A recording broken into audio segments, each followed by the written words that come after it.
अस्सलाम वालेकुम रहमतुल्लाहि व बरकातुहू ऑल मेंबर्स। अभी हम लाइव जूम सेशन करने लगे हैं हमारे स्टूडेंट्स के साथ बिकॉज बीटीसी इम्पोर्टेंट लेवल पे आ गई है। हमने माशाल्लाह से इसकी फर्स्ट जो वीडियो शेयर की थी बीटीसी की, ये क्लास नंबर 5 के नाम से है, 7 डेज अर्लियर। और उस वक्त ये 84-85 थाउजेंड के लेवल पे थी। और जस्ट आफ्टर 7 ये जो है डेज, अभी हम बैठे हैं 95 थाउजेंड पे। हम देख रहे हैं इसका ब्रेकआउट।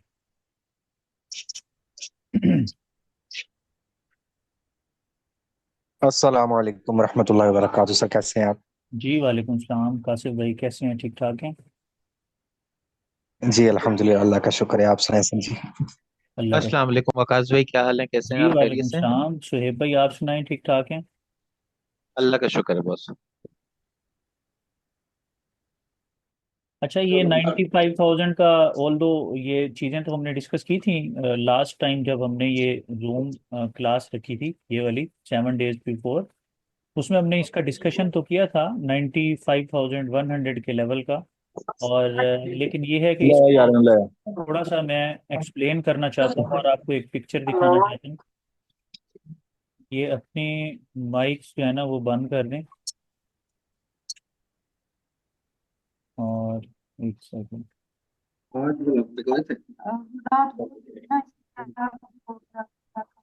उन्हें भी चढ़ गया था।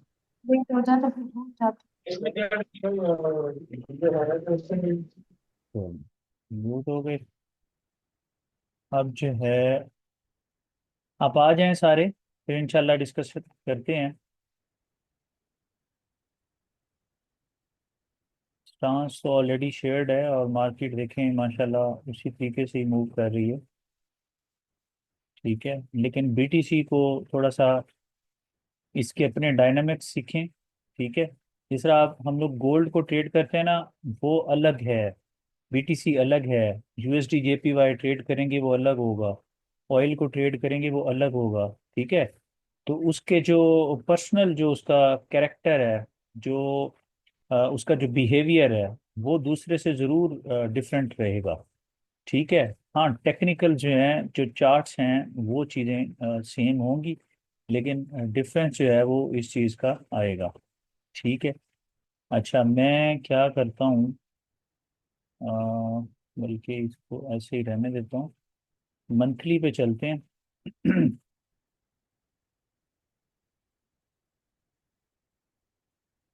ये लेंगे, बजाय इसके कि चार्ट को जो है वो हम जूम इन करें और मुख्तलिफ रेजिस्टेंसेस दिखाऊं मैं आपको। ये यहाँ पे मैंने रेजिस्टेंस दिखा दी है। जो लोग थोड़ा टेक्निकल्स को यानी जिन्होंने सीख लिया है, वो इसको बेहतर समझ रहे होंगे कि इस बात का क्या मतलब है। ये जो मैंने यहाँ पे लाइन ड्रॉ की है, इसमें सब कुछ है। ठीक है, इसमें सब कुछ है। अब ये वाली जो हमने लाइन ड्रॉ की है ना, ये ये वाली, ये है 95,100 का इसका जोन बनता है। ठीक है। और मार्केट, अच्छा, एक जो हम बात करते हैं ना कि ब्रेकआउट, ठीक है, हम ब्रेकआउट की बात कर रहे होते हैं। कि मैं इधर एग्जैक्ट इसकी लिख रहा हूँ 95,100। ब्रेकआउट का जो असल में जो मतलब होता है, वो भी हम डिस्कस कर लेते हैं। ब्रेकआउट हम कहते हैं जब एक कैंडल क्लोज होती है। अच्छा जी, अब रेजिस्टेंस जो है वो मंथली है, इसका मतलब है इसकी क्लोजिंग भी मंथली होनी चाहिए। क्या ख्याल है? तो मंथली अगर इसकी क्लोजिंग होगी तो फिर हम समझेंगे कि यार इसने वाकई ब्रेकआउट किया है, या अपसाइड से कोई विक नहीं मार रहा। और मंथली चार्ट पे अगर हम देखें ना इची को, तो ये अभी जो है ना हमें मतलब बुलिश सिनेरियो बिल्ट नहीं कर रहा। ये चीज़ें सारी, हम जो है ना यहाँ पे बैठे हैं, हम इसका एनालिसिस कर रहे हैं। हम बाइस नहीं क्रिएट करेंगे। हमें जो प्राइस एक्शन बताएगा, जो हमें हमारा सिस्टम बताएगा, हम उसको एज इट इज़ फॉलो करेंगे। फिर हम देखेंगे हमारा इसके ऊपर स्टांस क्या है और हम किस तरह से अपनी पोजीशंस को प्लान कर सकते हैं। ठीक है। लास्ट टाइम जब हमने क्लास डिस्कस की थी तो उसमें मैंने आपको वेव्स निकाल के दी थी और मैंने ये बताया था कि अब नेक्स्ट जो है फिफ्थ वेव यहाँ से स्टार्ट हो सकती है, और उसके टारगेट्स 120, ये मैंने बिल्कुल ऐसे स्लाइड से टारगेट्स रखे, वरना मार्केट जो है वो अप साइड पे जा सकती है। बहरहाल आप इनिशियल टारगेट ये 110 का रखेंगे, और आप ये कहेंगे कि 110 प्लस। अब उसके अंदर जाहिर है उसका तो मोमेंटम ज़्यादा खूबसूरत हो जाएगा उसके बाद। अभी जो है चूंकि यहाँ से अभी ये निकल रहा है, तो अभी इचिमोकू ट्रेडिंग सिस्टम पे मंथली चार्ट के ऊपर एज सच ये अभी जो है इसका ट्रेंड जो है वो जो जिसको हम कहते हैं ना कि स्ट्रॉन्ग बुलिश, वो नहीं है अभी, चूंकि ये निकल रहा है। तो अभी ये एक जिसको हम कह सकते हैं कि मॉडरेट काइंड ऑफ बुल है। अच्छा, जो प्राइस एक्शन है वो बड़ा खूबसूरत है, प्राइस एक्शन बहुत खूबसूरत है। और यहाँ पे आप देखें मार्केट जो है ना, कंसेक्यूटिवली मार्केट क्या कर रही है। यहाँ पे आप देखें, एक ये मार्केट ने इधर फ्लैग बनाया, ठीक है। और ये एज सच फ्लैग तो नहीं है, लेकिन ये एक जो है ना, ये वाला जो है मार्केट ने यहाँ पे समझ लें कि एक पुल बैक किया है, और प्राइस एक्शन को भी हम सामने रख रहे हैं। तो ये वाली जो कैंडल है, ये वाली जो कैंडल है, अगर ये कैंडल इससे ऊपर अगर ये क्लोजिंग कर देती है, तो मार्केट ने नॉन स्टॉप मूव करना है, ठीक है। नॉन स्टॉप मार्केट यहाँ से मूव करेगी, क्योंकि ये जो सेलिंग है यहीं तक है, इस कैंडल के विक तक सेलिंग है। अगर इससे ऊपर क्लोजिंग आती है, अभी मंथली क्लोजिंग को तो, अभी आप देखें कि आज 25 अप्रैल है, मंथली क्लोजिंग को तो अभी जो है ना 6 दिन रहते हैं। लेकिन हम मंथली क्लोजिंग का वेट नहीं कर सकते, इतनी ये स्ट्रॉन्ग रेजिस्टेंस है, इससे ऊपर क्लोजिंग आ जाए। अब आप कहेंगे कि सर इचिमोकू ट्रेडिंग सिस्टम को देखें तो क्लोजिंग की तो कोई इंडिकेशन नहीं दे रहा, वो तो कह रहा है कि भाई 50-50 है, वो तो कह रहा है कि 50-50 है। तो फिर क्या करें, ऐसा करते हैं हम इसको वीकली चार्ट पे जाके देखते हैं कि वीकली पे इसका क्या सिनेरियो है, ठीक है। वीकली पे इसका हम सिनेरियो देखते हैं। अच्छा जी, यहाँ पे भी जो इचिमोकू ट्रेडिंग सिस्टम है उस पे अगर आप देखें, तो वो यहाँ पे भी अभी वो क्लूज नहीं दे रहा कि ये अभी यहाँ से दौड़ने के लिए रेडी है, ठीक है। ये सिस्टम भी यहाँ पे अभी कह रहा है कि भाई अभी ये एम्ब्रियोनिक है, अभी इसको निकलना चाहिए। और यहाँ पे आप देखें इसमें कुछ फर्दर मजीद लेवल्स भी हैं, लेकिन ये वीकली चार्ट पे मजीद लेवल्स हैं। बस इस तरह से तो वो लिक्विडिटी निकलती आएगी, और आप उसको जो है वो प्ले करते रहेंगे। इस तरह से तो ये सारे के सारे लेवल जो हैं ये निकलते रहेंगे। अब ये 99,581, और दूसरे लफ्ज़ों में आप इसको 100K भी कह सकते हैं। तो ये भी दरअसल क्या है, इसकी वैसे भी सिग्निफिकेंस है कि ये एक साइकोलॉजिकल लेवल है। तो साइकोलॉजिकल जो लेवल होता है उसकी वैसे भी एक सिग्निफिकेंस होती है, लोगों के माइंड में होता है अच्छा यार वो 100K को क्रॉस कर गए, ठीक है। तो रेजिस्टेंसेस यहाँ पे भी हैं, ठीक है। अच्छा, अब यहाँ पे अभी हम डिस्कशंस कर रहे हैं कि टेक्निकली चीज़ें हमें किस तरह से नज़र आ रही हैं। हम फिर इनको जोड़ेंगे, और फिर हम अपना देखेंगे कि हम इसको फर्दर जो है अपना स्टांस जो है वो कैसे बिल्ड करेंगे। फर्स्ट ऑफ ऑल तो ये है कि ये जो मंथली एक बहुत ज़्यादा स्ट्रॉन्ग कैंडल थी, यहाँ पे जो रेजिस्टेंस थी मार्केट उससे ऊपर ट्रेड कर रही है। ये भी पॉसिबल है कि मार्केट यहाँ पे जो है ना थोड़ा सा, यानी कि उसको स्वीप कर रही है, और यहाँ पे 94 समथिंग 96 समथिंग पे जाके मार्केट में प्रॉफिट टेकिंग आए, और मार्केट दोबारा से आपको 88, 89, 90 इस तरह के जोन में आपको मिले। ये कोई बड़ी बात नहीं है। वजह वजह है कि इचिमोकू ये कह रहा है, इचिमोकू एक बहुत बेहतरीन ट्रेंड में ट्रेंड्स को गाइड करने के लिए, तो इससे अच्छी कोई चीज़ नहीं है। ट्रेंड्स को गाइड करने के लिए या ये है, या इसके बाद मैं आपको अक्सर कहता हूँ वो मूविंग एवरेजेस हैं, ठीक है। आपको लगेगा ये तो सिंपल मेथड है मूविंग एवरेजेस, नहीं, सिग्निफिकेंस की बात होती है। तो वो तो ट्रेंड आइडेंटिफिकेशन के लिए तो ये ज़रूरी है। प्राइस एक्शन को हम यहाँ से देख रहे हैं, हाँ अलबत्ता जो चीज़ इनके फेवर में जाती है, जिस चीज़ को हम पकड़ रहे हैं, वो इसका वेव्स एनालिसिस है, जिसने हमें बोला कि अच्छा यार यहाँ से जो है ना एक नई वेव शुरू हो रही है। अगर आप रिकॉल करें, जब गोल्ड 2600 पे था, और अक्सर लोग उस वक्त पैनिक कर रहे थे और 2400 की बातें कर रहे थे, जब मैंने उस वक्त बैठ के, ये नहीं है कि 2700 का टारगेट दिया हो, एग्जैक्टली सीधा सीधा मैंने 3000 का टारगेट दिया था। वो ये वेव्स की ब्यूटी है, ठीक है। तो ये वेव्स की ब्यूटी है। तो यहाँ पे अलबत्ता यहाँ पे इसकी हमें क्लोजिंग कैंडल रिक्वायर्ड है। फिर हम कहेंगे कि यार ये जो वेव्स ने ये स्ट्रक्चर, अब यहाँ से ये तो वेव्स ने बताया कि नेक्स्ट लेग स्टार्ट होनी है। अच्छा यहाँ पे देखें जरा, अब नेक्स्ट जो लेग यहाँ पे स्टार्ट होनी है ना, उसके लिए ये ज़रूरी थोड़ी है कि जो इसका जो लेग है, ये मार्केट ऐसे भी तो कर सकती है, ये देखें, ऐसे भी तो कर सकती है। तो वो ये देखें, इस तरह भी तो मार्केट ऊपर जा सकती है। तो कहने का मतलब ये है कि जो हमें वेव्स एनालिसिस ने ये बोला है कि अभी मार्केट रेडी है, मार्केट ने अभी दौड़ना है, ये तो उसने हमें बोल दिया। लेकिन चूंकि इचिमोकू ट्रेडिंग सिस्टम कह रहा है कि भाई अभी ये इसमें कोई बायर्स की पावर नहीं आई प्रॉपरली, ये बात तो बड़ी इंपॉर्टेंट है कि बायर्स की अभी पावर इसमें मौजूद नहीं है, एज सच इसमें बायर्स प्रॉपरली शामिल नहीं हुए। आप यूं समझें कि लोगों का कॉन्फिडेंस नहीं है। हम जैसे वो लोग हैं जो इसको यहाँ से देख रहे हैं, यहाँ से 83, 84, 82 यहाँ से पोजीशंस प्लान कर रहे हैं, और इसको राइड भी कर रहे हैं, उतार चढ़ाव भी कर रहे हैं, ठीक है ना। तो स्विंग ट्रेड्स के लिए भी रखी हुई हैं और साथ साथ ट्रेडिंग भी कर रहे हैं। ये तो हम लोग हैं जिनको पता है ए टू जी कि अच्छा यार अब मार्केट कहाँ जा रही है। लेकिन लोगों का कॉन्फिडेंस आएगा जब मार्केट इधर इसको ब्रेक करेगी। ये वैसे भी लोगों की साइकोलॉजी है, मार्केट 100K को क्रॉस करेगी, उस वक्त लोगों में कॉन्फिडेंस आएगा। तो इचिमोकू ट्रेडिंग सिस्टम अभी ये बता रहा है कि अभी जो है ना एज सच बायर्स की पावर्स नहीं है। ठीक हो गया। तो अभी वॉल्यूम्स भी नहीं आ रहे होंगे, अगर आप वॉल्यूम्स का इंडिकेटर लगाएंगे, मैं तो खैर इसी से वॉल्यूम्स को रीड कर रहा होता हूँ। तो अभी जो है ना पार्टिसिपेंट्स एज सच इसमें मौजूद नहीं है। अभी जो इसको मूव करवा रहा है वो स्मार्ट मनी करवा रही है, लेकिन वो अभी एक्यूमुलेशन फेज के अंदर है। स्मार्ट मनी जब इस रेजिस्टेंस को ब्रेक करेगी, उस वक्त वो फिर उनके भी वॉल्यूम्स होंगे, फिर सारी अवाम भी इसमें शामिल होगी, ये फिर उस वक्त जो है ना ये स्टेबल वे के अंदर अपनी मूव को स्टार्ट कर देगा।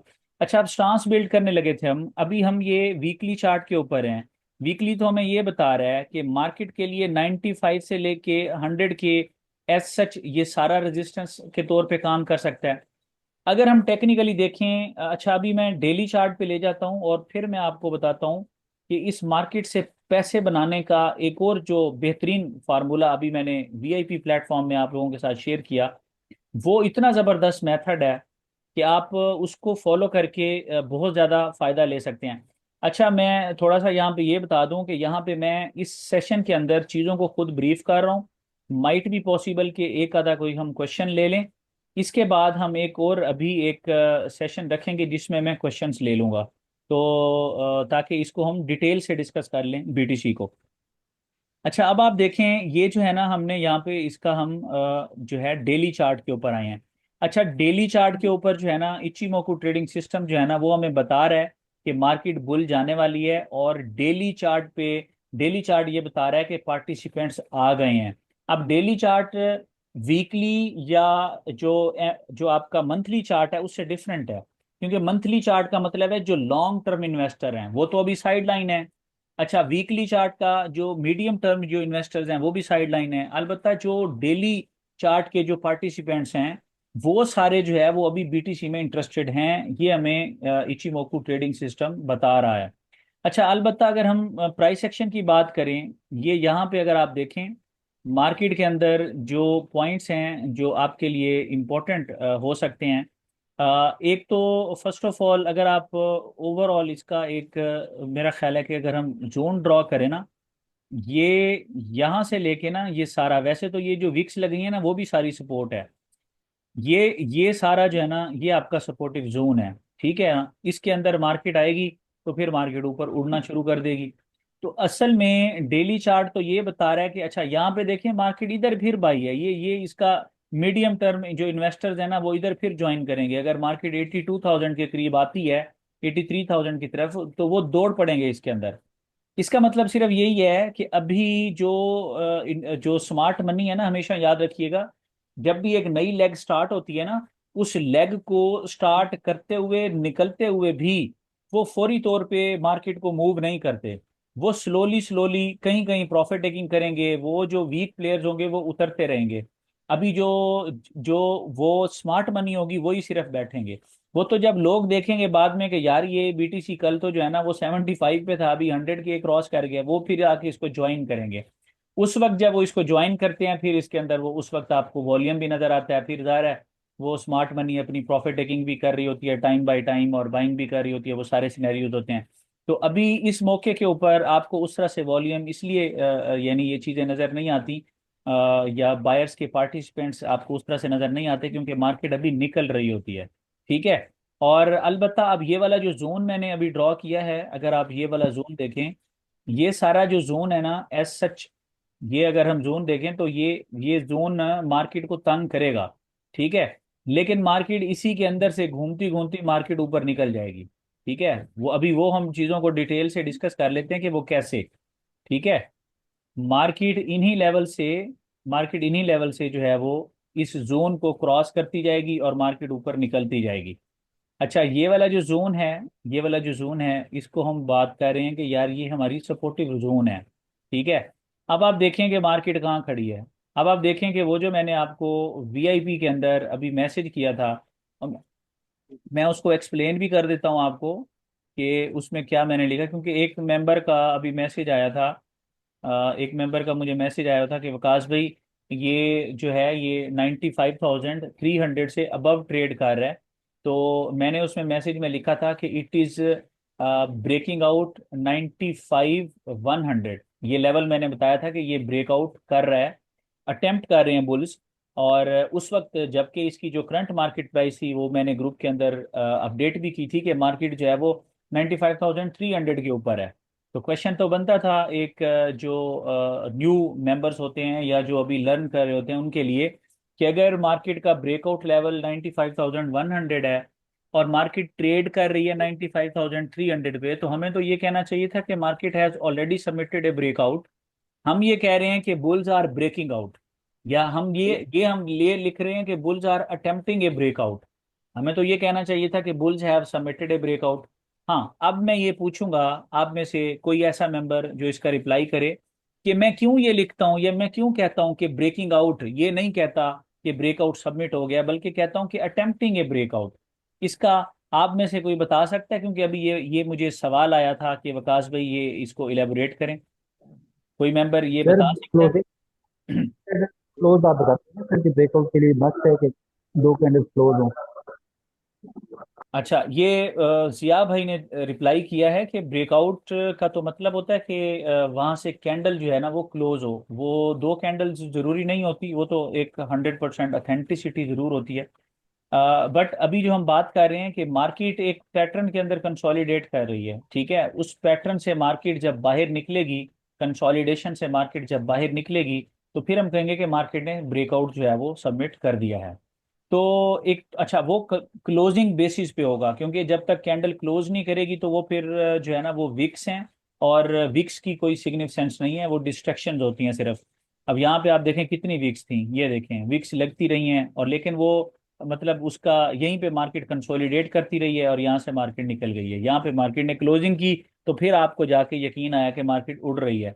एक कैंडल मार्केट ने क्लोज की है, एक कैंडल। लोग तो डर रहे होते हैं ना, ये देखें ना 87,600 यहाँ पे अगर मार्केट ने क्लोजिंग की है। अगर आप उस वक्त यहाँ पे अगर कोई मेंबर 84,000 का अगर एसएल रखते, लोग कहते हैं कि हमें एसएल मिले 200 का। अभी 87,600 पे अगर उसने क्लोजिंग दी है, यहाँ दी है ना 87,400 पे, और ये उसका अगर एसएल है 84,000, आप देखें मार्केट यहाँ तक पहली कैंडल ही उसने दी है आपको तकरीबन 6,000 पॉइंट्स की, पहली कैंडल। ठीक है। तो ये फायदे ये होते हैं जब मार्केट ने कैंडल क्लोज कर दी। स्लिम लॉट साइज के साथ मनी मैनेजमेंट के साथ एंट्री प्लान करनी चाहिए, फिर ही आपको जो है वो स्टेबल जो है आपको इसमें रिजल्ट्स मिलेंगे, अच्छे रिजल्ट्स मिलेंगे। ठीक है जी। अच्छा, अब जो है इसमें मैं फर्दर इलेबोरेट, अच्छा यहाँ पे आपको एक ब्यूटी बताऊं, यहाँ पे हुआ क्या है। यहाँ पे ये हुआ कि मार्केट, अच्छा इससे पहले before we I I elaborate this point, मैं ये भी बताना चाहूंगा कि एक तो ब्रेकआउट होता है, एक मैं अक्सर कहता हूँ ब्रेक ऑफ रेजिस्टेंस। तो रेजिस्टेंस ब्रेक और ब्रेकआउट में बहुत फर्क होता है। ये कोई हमारे स्टूडेंट्स में से जिन्होंने कोर्स किया हुआ हो उसमें से कोई मेंबर बता सकता है कि इसमें क्या फर्क है? ब्रेकआउट और रेजिस्टेंस का ब्रेक होना, इसमें क्या डिफरेंस है? लोग अक्सर इसको सेम समझते हैं, ये सेम नहीं है, इसमें तो बहुत फर्क है।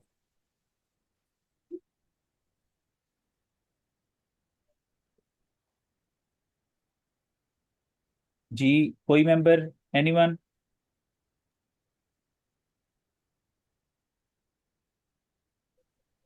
जी जी, एहसन भाई आप बता दें, कोई मेंबर बता दें, आफ्ताब भाई बता दें। अस्सलाम वालेकुम सर। जी वालेकुम सलाम जक्की भाई, कैसे हैं आप? ठीक ठाक हैं? जी sir. Sir I think so के ब्रेकआउट जो कंफर्म हम जिस चीज़ को कंसीडर करते हैं वो शायद ये करते हैं कि जो प्रीवियस मार्केट का कोई की लेवल एरिया होता है जिसको ब्रेक करने के बाद मार्केट प्रॉपर एक लेग की तरफ कंटिन्यूएशन देती है, उस जी। एरिया के मतलब ब्रेकआउट को हम कह सकते हैं कि ये कंफर्म ब्रेकआउट हो गया, लाइक पिछला की लेवल एरिया। अच्छा। अच्छा, जिस तरह आप हम आपने जो लोअर्स बात लोअर्स। की है ना, जी जी बताएं, जी इसी जी। को आप फर्दर इसके ऊपर बोलें ताकि मैं आप क्योंकि अभी मुझे ये लगता है कि आप आधा जवाब दे रहे हैं और आधा आपको नहीं पता। आप फर्दर इसके ऊपर कमेंट्स करें।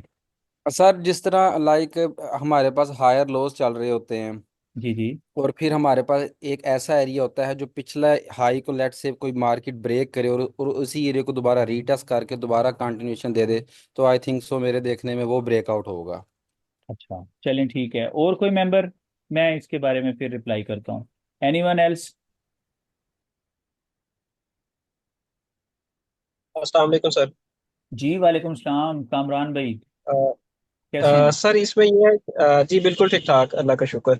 सर इसमें मैं ये कमेंट करना चाहूंगा कि जिस तरह अभी भाई ने बात की है उसी को ही फर्दर, कि अगर कोई रेजिस्टेंस लेवल है, जिस तरह से हम लोग चेंज ऑफ करैक्टर को देखते हैं, तो उस लेवल से ऊपर अगर दो कैंडल क्लोज हो जाए तो हम लोग इसे ब्रेकआउट कंसीडर करते हैं। ठीक हो गया। ठीक है, मतलब आप ये कह रहे हैं कि अगर हमने मार्केट जहाँ पे बॉस करती है या चॉच करती है, तो आप उसको कह रहे हैं कि वो ब्रेकआउट है। Yes sir. अच्छा जी। और anyone else?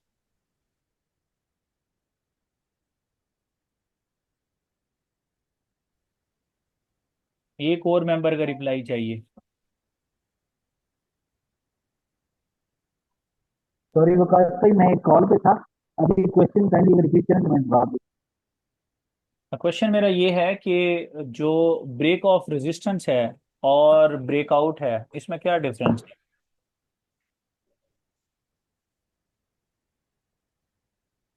Break of resistance और ब्रेकआउट की बात करें तो ये जी क्वेश्चन है जी। क्या आपका? जी जी, क्या डिफरेंस होता है इनमें? सर मेरे ख्याल में तो रेजिस्टेंस तो एक जो नॉर्मल प्राइस एक्शन पे जो चल रही होती है, तो उस वक्त के अराउंड जब प्रीवियस हिस्ट्री में जो है एक लाइन ऑफ प्राइस है, उसको जब क्रॉस करते तो नॉर्मल मतलब ब्रेक ऑफ रेजिस्टेंस होता है। ब्रेकआउट एक वेव पैटर्न के बाद या एक कंसोलिडेशन के बाद जब ऊपर जाती है या नीचे आती है कैंडल, तो उसको ब्रेकआउट कहते अच्छा जिया सर भाई, ठीक हो गया। अच्छा अब सुने, अब सुने। अ, इसका जो है, जो इसका सिंपल रिप्लाई है, मैं यहाँ पे आपको लेके आया हूँ। अच्छा, अभी ये जिया भाई ने रिप्लाई दिया है। ये हमारे स्टूडेंट भी हैं बैच नंबर 4 के। ठीक है। तो अल्हम्दुलिल्लाह इन्होंने बिल्कुल सही जवाब दिया। देखें, यहाँ पे अभी जो हम बात कर रहे थे, मैं वीकली पे दोबारा जा रहा हूँ। ठीक है। ये दोबारा मैं जाता हूँ वीकली चार्ट के ऊपर। और कहाँ गया मार्केट? मार्केट।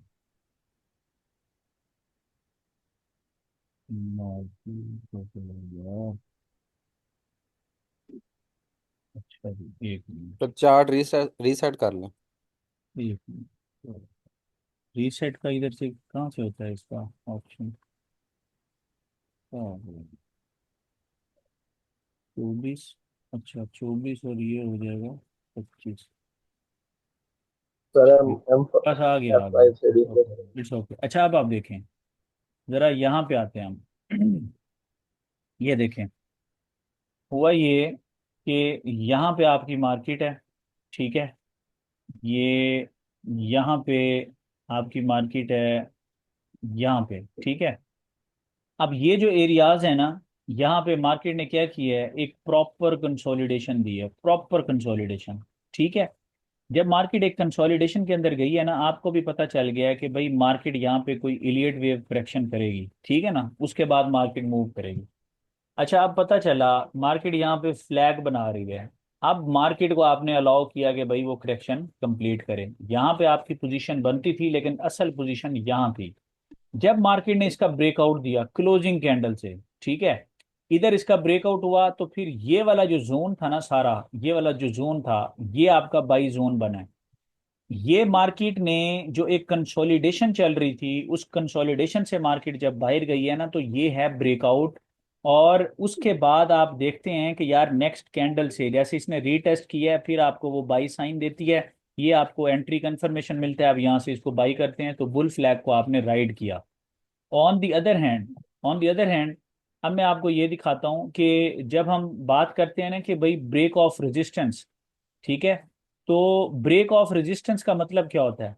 रेजिस्टेंस अमूमी तौर पे लोग समझते हैं, एक तो ये हो गया ना जिसको आप कहते हैं कि यार हमारा ब्रेक ऑफ स्ट्रक्चर हो गया, चौच हो गया, ये फिर भी किसी उसमें आता है। जो डायरेक्टली हम बात करते हैं ना कि एक हॉरिजॉन्टल लेवल आपने प्लॉट किया होता है कि लास्ट टाइम वहां पे मार्केट आई थी, अभी भी मार्केट उधर आ रही है, तो अब जो है ना मार्केट ज्यादा ऊपर उड़ान नहीं भरेगी। ठीक है, तो हाँ, ये आप मिसाल ले लें, ये यहाँ पे हमें अच्छी एग्जांपल मिल गई है। ये जनाब, ये देखें, अब ये आपको एक विक मिली है, ठीक है, ये मार्केट ने एक हाई मार्क किया था, ये आप देखें 16 दिसंबर 2024 को ये मार्केट ने अपना हाई मार्क किया है। ठीक है, हाई क्या है इसका? 108521 का। अब मार्केट ने इससे ऊपर जब आई है ना, मार्केट ने इसको क्लोज करने की कोशिश की है। पहली बात यह है कि मार्केट ने स्वीप किया है, और स्वीप करके ना उसकी क्लोजिंग नीचे आई है, तो ऐसा ये जो है ना वो मार्केट ने क्लोज ही नहीं किया, यानी रेजिस्टेंस को ब्रेक ही नहीं किया। अच्छा, अब आप एज्यूम करें, फर्ज करते हैं कि मार्केट ना इसको रेजिस्टेंस को ब्रेक कर लेती, इसकी जो प्रोबेबिलिटी थी ना विन करने की वो बहुत कम थी।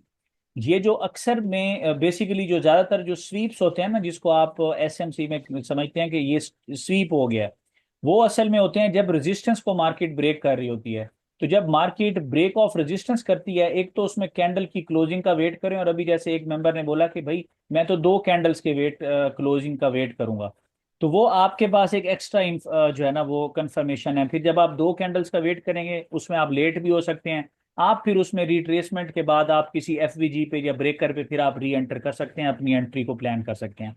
लेकिन फर्क ये है कि जो रेजिस्टेंस का ब्रेक होता है, वो रेजिस्टेंस है एक स्टैटिक लेवल, ठीक है। इस स्टैटिक लेवल के अलावा कोई मतलब ट्रेंड लाइन लिक्विडिटी भी हो सकती है, सही है। तो जब उसका ब्रेकआउट होता है ना, वो तो असल में तो वो मार्केट उसको स्वीप करने के लिए जा रही होती है। तो बहुत यानी 50 से कम चांसेस होते हैं कि मार्केट जो है वो अपना एक पुल बैक पे थी, और पुल बैक के बाद मार्केट उसको जो है ना ब्रेक कर रही है। लेकिन लोगों को तो नहीं पता होता कि ये पुल बैक के बाद जा रही है, या मार्केट जो है ना एक रेंज के अंदर थी, और रेंज के बाद मार्केट ने जो है ना उसको, जैसे आप यहीं पे, बल्कि एक इसकी मैं रेंज आपको ड्रॉ करके दिखाता हूँ, ये देखें, ये यहाँ पे आप देखें, ये आपके पास एक रेंज मैंने ड्रॉ की है, ठीक है। अब मार्केट ने आपको ये दिखाया कि मार्केट ने एक रेंज के अंदर है, ये एक रेंज है, ठीक है, इस रेंज के अंदर है मार्केट।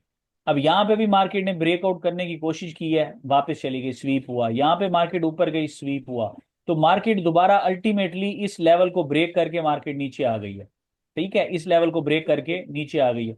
लेकिन इसके बरक्स ये रेंज है ना, रेंज है, इसका तो ब्रेकआउट भी किसी भी साइड पे हो सकता है। तो मार्केट जब तक एक रेंज के ऊपर, मैं तो कहता हूं कैंडल भी क्लोज हो जाए ना, तो यहाँ पे आपको वही फॉर्मूला रखना पड़ेगा कि दूसरी कैंडल क्लोज हो, और फिर आप अपने ब्रेकर पे या एफवीजी पे, या आप जो भी आपका मेथडोलॉजीज हैं, आप उसके साथ उसके अंदर एंट्री प्लान कर सकते हैं। जबकि जो ब्रेकआउट होता है, असल में जो ब्रेकआउट हम जिसको कहते हैं वो होता है कंसोलिडेशन होती है, एक पैटर्न बनता है। वो पैटर्न कौन सा? जिसको हम कंटिन्यूएशन पैटर्न बोलते हैं, जैसे कि फ्लैग्स, ठीक है, जैसा कि आपके पास पीनट्स, और एग्रीगेट अगर हम करें तो हम कलेक्टिवली इन दोनों को फ्लैग्स ही बोलते हैं।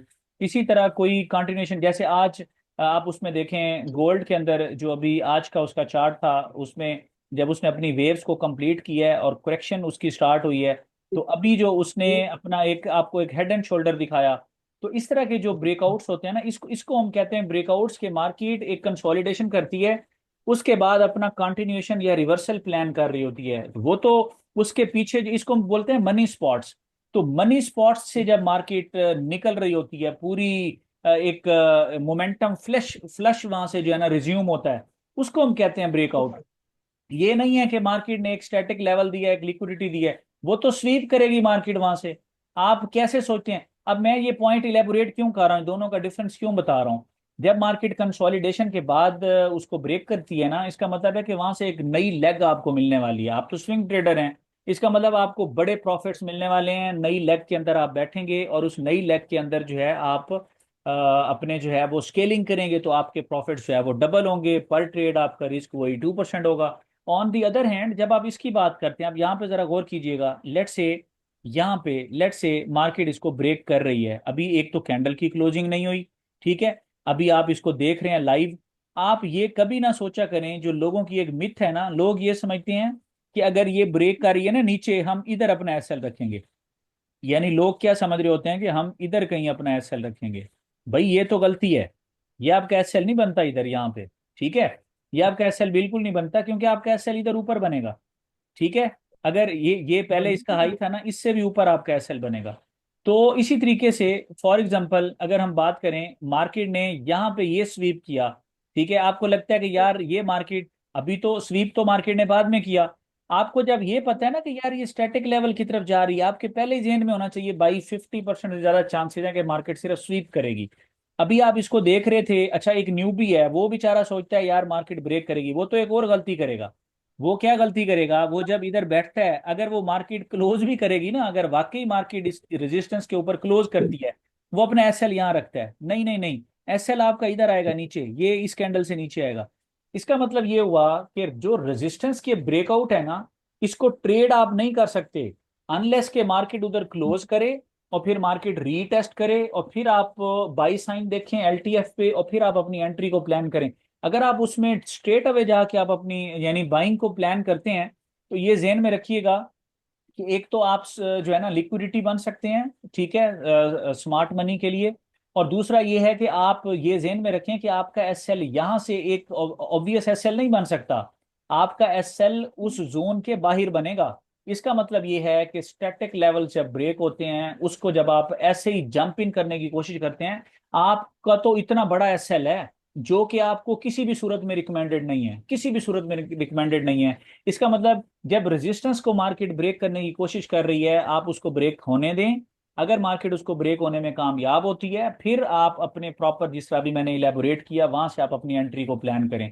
अलबत्ता अगर मार्केट जो है वो अपना एक उसके अंदर है, कंसोलिडेशन के अंदर है, किसी न किसी पैटर्न के अंदर कंसोलिडेशन कर रही थी और मार्केट वहां से निकल रही है, अब जरूरी नहीं है कि आप उसका वेट करें। अब ये तो एक ब्रेकआउट है, इस ब्रेकआउट पे आपने एक स्लिम एंट्री लेनी ही लेनी है, क्योंकि all breakouts are not tested every time, सही है। तो कुछ ब्रेकआउट्स टेस्ट होते हैं, कुछ ब्रेकआउट्स टेस्ट नहीं होते, रीटेस्ट उनका नहीं होता। तो इसीलिए आपने उसमें स्लिम एंट्री प्लान करनी है। अगर मार्केट उसको रीटेस्ट करेगी तो आप उसमें अपनी एडिशन प्लान कर लेंगे। तो दिस इज हाउ ये ब्रेकआउट्स को प्ले करने का तरीका है। जब ब्रेकआउट्स होते हैं, हम जरूर अपनी एंट्री, एक स्लिम एंट्री हम जरूर प्लान करते हैं। और वो कल को फेक आउट भी बन सकते हैं, लेकिन वो आपकी रीडिंग पे डिपेंड करेगा। अगर तो आप इसको ब्रेकआउट समझ रहे हैं, तो ये फेक आउट ही बन गया ना भाई। ये या तो लिक्विडिटी स्वीप बनेगी, या इससे ऊपर कैंडल क्लोज कर दे, यहाँ पे कैंडल क्लोज कर दे, आप उसको ब्रेकआउट समझेंगे। हालांकि अगली कैंडल यहाँ पे वो रेड मार देगा, वो फेक आउट कर देगा। तो असल में हमें जिस तरह अक्सर हमें पता होता है, हमें अल्लाह का शुक्र है, हमें अल्हम्दुलिल्लाह, हमें पहले पता होता है कि यार ये ब्रेकआउट फेक आउट बन जाएगा, ये कामयाब नहीं होना। हम तो देख रहे होते हैं कि जो चार्ट पैटर्न्स हैं, वो जो मार्केट ने कंसोलिडेशन की है, उससे पीछे उसकी वेव क्या चल रही है, वहां से उसकी कंटिन्यूएशन को देख रहे होते हैं, तो हमें नजर आ रहा होता है कि अच्छा यार ये ब्रेकआउट है, और वहां से हम जरूर स्लिम एंट्री प्लान करते हैं। अब डिफरेंट मेथडोलॉजीज हैं यहाँ पे, मतलब कुछ स्कूल ऑफ थॉट्स ऐसे भी हैं कि अच्छा जी हमने तो उसके बाद भी रीटेस्ट नहीं, उसका रीटेस्ट मेरी नज़र में नहीं है, क्योंकि स्लिम एंट्री आपने प्लान करनी है, हर ब्रेकआउट जो है वो टेस्ट नहीं होता। इन ये अगर एंट्री इसके ऊपर क्लोज हो गई है ना, ये अगर नीचे, जिस तरह अभी हम बात कर रहे हैं, ये वाली रेंज है जो ब्रेक ऑफ रेजिस्टेंस है, मार्केट ने इधर कैंडल क्लोज कर दी, अगली कैंडल वो इसको आके टेस्ट कर रही है, ये रीटेस्ट नहीं है भाई, ये फेक आउट है। ये कैंडल इधर नीचे आके क्लोज होगी। इसका मतलब जो ब्रेकआउट्स हैं उनको प्ले करें, आप स्लिम लॉट उसके अंदर ऐड करें, और उसके बाद सब्सिक्वेंटली मार्केट जो है जब आपको रीटेस्ट करती है और एक दोबारा एंट्री कंफर्मेशन देती है, आप उसमें अपनी एडिशन भी प्लान कर सकते हैं। तो ये दोनों में, ब्रेकआउट में और रेजिस्टेंस में डिफरेंस है। तो अब हम चलते हैं, वो जो किसी ने सवाल किया था कि वकास भाई, आप बता रहे थे कि bulls are attempting a breakout of 95,100 level, मगर बुल प्राइस तो ऑलरेडी 95,300 पे है। भाई वजह उसकी ये है कि कैंडल क्लोज नहीं हुई, अभी तो वो अटेम्प्ट कर रहे हैं। अब वो क्लोजिंग किधर सबमिट करते हैं ये तो फिर बात की बात है। और इसीलिए मैंने वीआईपी के अंदर बताया था कि ये जो रेजिस्टेंस है इसका जो ब्रेकआउट है, अभी हमें कम से कम उसके लिए डेली कैंडल का क्लोज चाहिए। एक डेली कैंडल वहां पे क्लोज होगी तो देन हम समझेंगे कि मार्केट ने जो है वो वाकई जो है वो अपना उस लेवल को जो है वो ब्रेक किया है। ठीक है। और वो जो एक उसके ऊपर जो एक लिक्विडिटी पड़ी थी, यानी लिक्विडिटी को मार्केट ने ब्रेक कर दिया। और वो सेलर जो बैठे थे मार्केट ने उनको अब्जॉर्ब किया। और अब मार्केट जो है वो वाकई अपनी उड़ान जो है वो पकड़ना चाहती है और उस तरफ जो है वो मार्केट जाना चाहती है। तो ये जो है बेसिकली इन चीज़ों में डिफरेंस है। और ये उनका सवाल था तो मैंने उनसे बोला कि मैं जो है इसको अभी सेशन के अंदर ही एक्सप्लेन करता हूँ। और ये देखें, ये वाला जो सारा जोन है ना, ये वाला जो सारा जोन है, अभी जो आपको चार्ट पैटर्न्स हैं वो क्या बता रहे हैं जरा गौर से देखिएगा। अच्छा, पीछे रह गए 3 मिनट्स ना, मैं यहीं से कंटिन्यू करता हूँ, आप लोगों को एक नया लिंक शेयर कर रहा हूँ, ठीक है।